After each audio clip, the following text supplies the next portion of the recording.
Oh, yes, the international break is now over and we are looking forward to the big one. It's Ellen Road this Friday. It's Leeds against Sheffield United.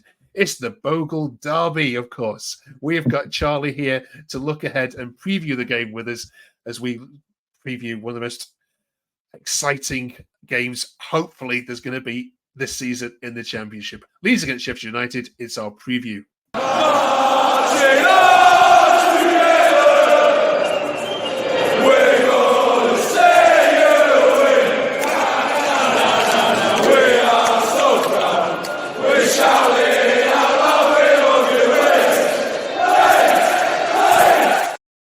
Still one of the best songs in football, in my opinion. Welcome back, Charlie. Are you excited for this Friday night?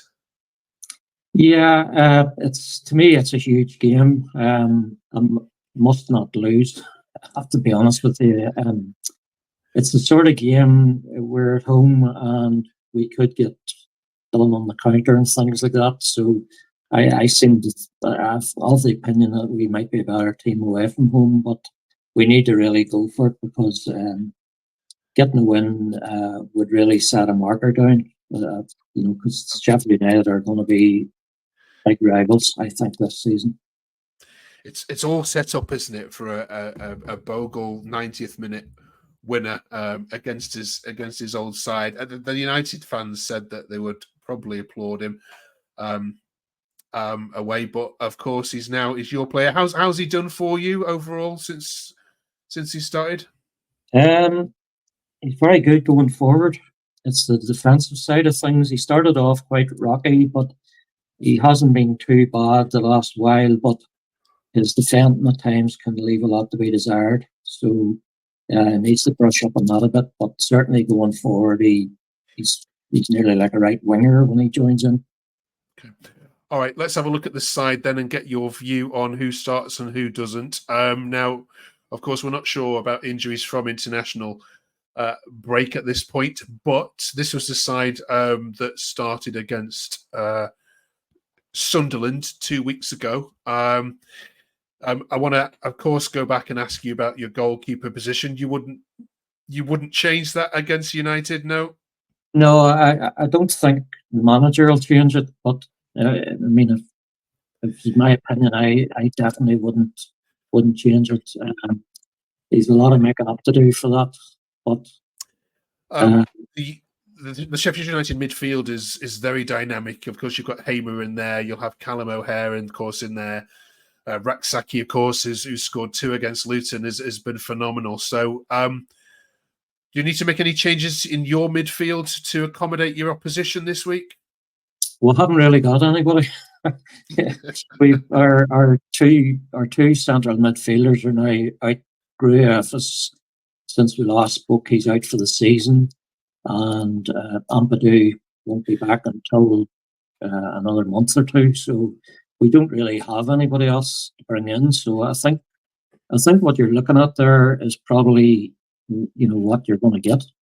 Pero started instead of Joseph, and he scored. So he can't drop him to the bench again. He'll have to stay in the team. Okay.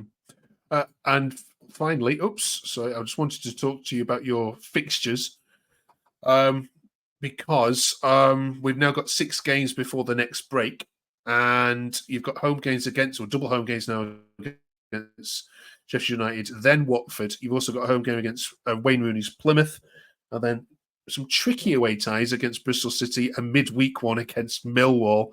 Crikey. I'm not sure the police are happy about scheduling of that. Then home against QPR. So on paper, after Sheffield United, this could be your little mini charge to the top of the league. Could it not be? Well, I hate predicting because once I predict, it's an easy run. Probably take 2 points from 6 games.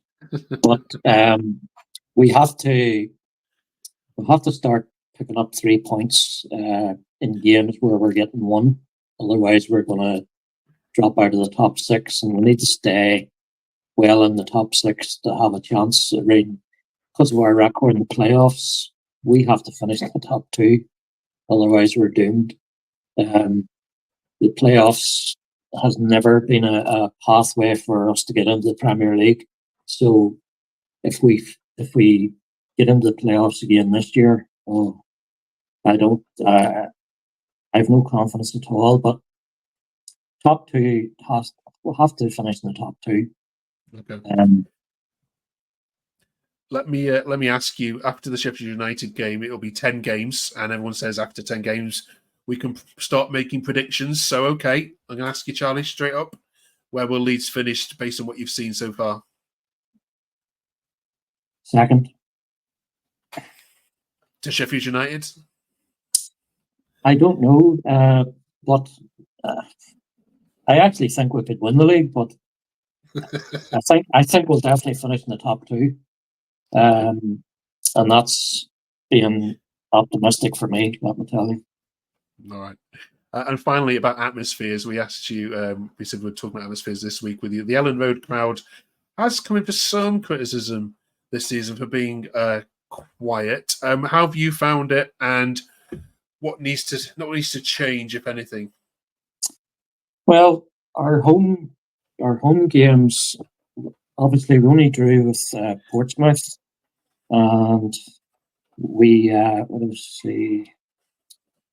drew with Portsmouth. We have won against Hull. The atmosphere, I think, has been fine. I think you'll get it with a lot of teams. If you're not winning, nobody's going to have a good atmosphere, you know. But I think we're one of the better atmospheres. You know, I think when Bogle joined, he mentioned about the atmosphere at Leeds, but I think it's fine. I'm not sure why people are having a go, but I think it's just the tension and the need to get out of this league and get up into the Premier League again. But I think it's more tension than bad atmosphere at times. People are saying Leeds is becoming a bit of a tourist place as well. People leaving early, people not wanting to chance as well. I think it's like that at some other big clubs, isn't it? Certainly in the Premier League, and at the top, Sunderland fans are saying the same thing as well. Sheffield United themselves have been saying it again about Bramall Lane as well. So maybe it is just a thing in football at the moment. But thank you for that, Charlie. We appreciate it. We'll get your thoughts next week then, of course, on this Sheffield United game. I'm certainly going to enjoy it and look forward to it this Friday. Thank you. Score prediction before we let you go. Sheffield United game. 2 each. Oh, brilliant. Okay, well, let's hope so for the neutral anyway. All right. Thank you very much for watching. Do drop us a like, drop us a subscribe if you haven't done already. It's the quickest. We know there's 50 other Leeds podcasts that you could possibly listen to, but it's the quickest and most comprehensive you'll find across the net. Thank you, Charlie. Enjoy the game. We'll see you next week.